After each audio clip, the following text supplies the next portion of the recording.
Pelawatan Barong di Pura Puseh Desa adat seminya terbakar pada saat puja wali di pura setempat, pada Selasa kemarin sekitar pukul 13 WITA. Kejadian tersebut viral di media sosial.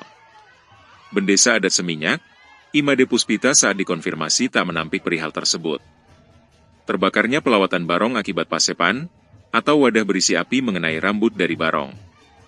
Hal ini sontak membuat seluruh masyarakat terkaget dan langsung mencoba memadamkan.